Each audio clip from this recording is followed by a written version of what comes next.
Hi everyone, and thank you for joining me on my kit review and build review on the Bandai X-wing 1/72nd scale.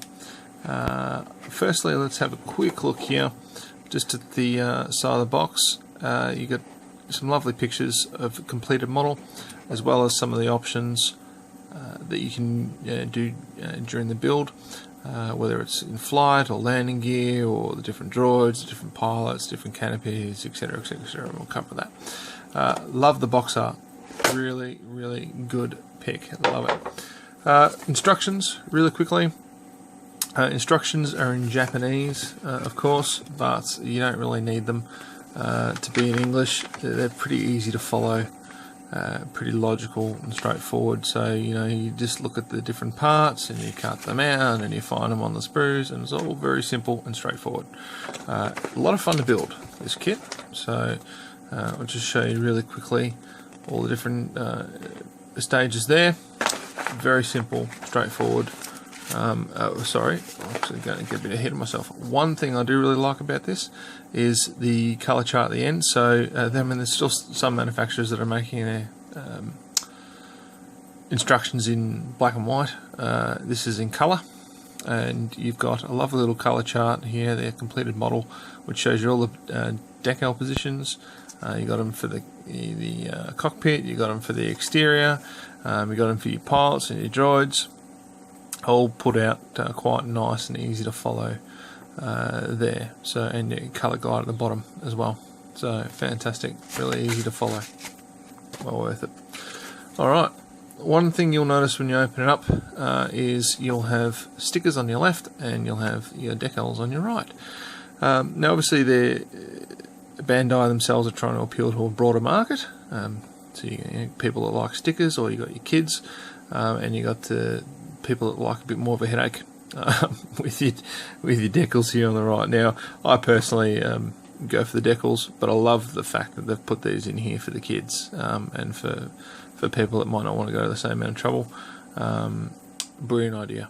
And I think as a young lad, putting those onto the model, much faster, easier, less fuss. They're going to stay on better when you're handling it, and so on and so forth. I reckon they're going to have a great time with those, so I reckon that's a great idea. Subsequently, one thing you can do with this, which I haven't really seen mentioned in any other reviews, is the stickers for the canopy frame.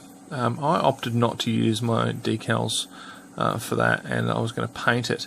Now the inside of these stickers, you can see there, those little lines, the inside of those stickers actually comes out, so they don't lay over the canopy frame, and you can actually use them as a really good mask if you're going to paint the clear frame.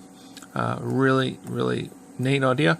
Worked very well, and they came up on mine. They came off just with a little bit of a teasing from a toothpick, and they didn't take any paint away. They didn't leave any paint on the clear, or any sticker residue. They were fantastic. So good idea for those of you that might be airbrushing or painting the clear part by hand. One of my favourite parts of this whole kit is, I know how silly that sounds, but is the base. It's really good setting off the model. You've got the exhaust port for the Death Star there, you've got the other bit of base. Now what I really like about this, not just the detail on these parts is really good, but I love the stand. So you've got this stand here, which clips into that little section there. These two parts can join together, but that stand there goes in there, and these two little parts on the top here connect into that, and with those parts you can actually pose your model. So you can tilt it, or you can tip it up or down. So you've got pitch and roll essentially controlled through that. Great idea, loved it. They're sort of coming back in vogue. I mean, there was a time there where they really weren't all that popular, the flight stands anymore. They sort of came in and then they disappeared, and everyone was doing models sitting down. So good to see that Bandai has sort of thought about it hard and well, and come up with this idea. I think it's great, and I hope they do it on most of on their other kits as well. It's an excellent idea. For the model itself, so let's have a look here. We'll start off with the sprue that people seem to and ah about. Alright, so we have a sprue here with multiple coloured parts on it and the clear parts. Now all these sprues come in clear plastic, right? So they're all sealed, so if anything comes loose it's not going anywhere. I don't think anything's going to come loose. These kits seem to be really well made. For me, there's no issue with having the colour parts and the clear parts on the same sprue. It's done really, really well. I don't see the problem, but you know, people seem to be a bit funny about it. What I will say is, you know, as an adult, we tend to look at the Proton torpedoes and have a bit of a giggle. Really, for the kids, there's a little clear stand here for them that goes on the base and says something. I reckon that's a great idea. The kids are going to love that. For adults, yeah, ho-hum, but it's up to you whether or not you put them on there. I've opted not to, but it's, you know, personal preference. The moulding of the kit overall is fantastic. The level of detail, just see if we can focus a little bit better on that there. Level of detail on these parts is brilliant. I would dare say, having built the AMT and the fine moulds, this is definitely a much nicer kit. The detail on it is really, really good. They couldn't have done any better. So, kudos to Bandai for that.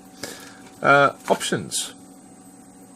When you're looking at the build and you're looking at the instructions, you'll start to come across other options that you probably weren't expecting, and I've noticed most people don't seem to be covering these, and I'm saying that's probably because they haven't built it when they've done their reviews. Nose cones. You've got two different nose cones. You've got one top right here, and you've got one at the bottom left there. Now, I'll include a link to my DeviantArt page on the comment section, and I'll show you some photos of the different ones there attached.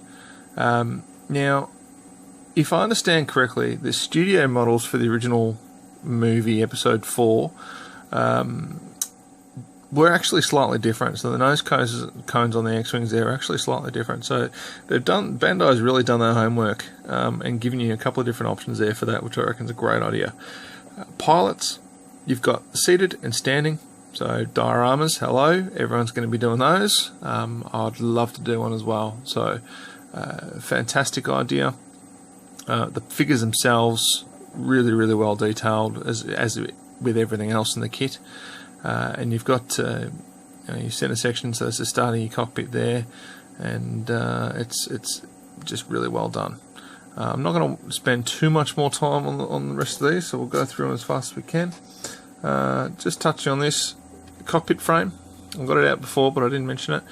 You do have the option to frame, just to have the frame for the cockpit, not the actual clear. Idea being you can see into the cockpit a lot better, you see a bit more of the detail, everything. I personally chose to go for clear, but I still reckon this is a great idea.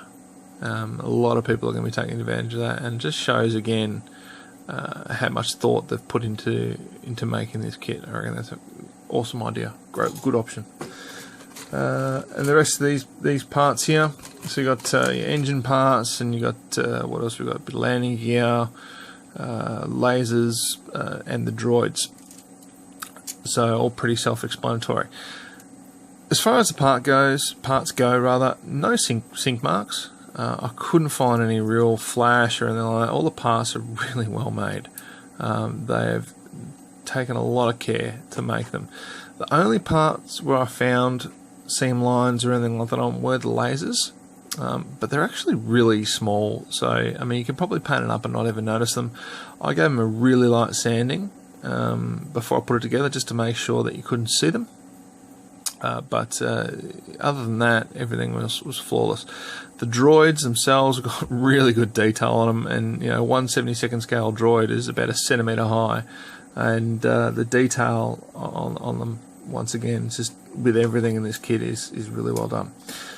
So thanks very much. That concludes the kit review portion, and stay tuned for the build.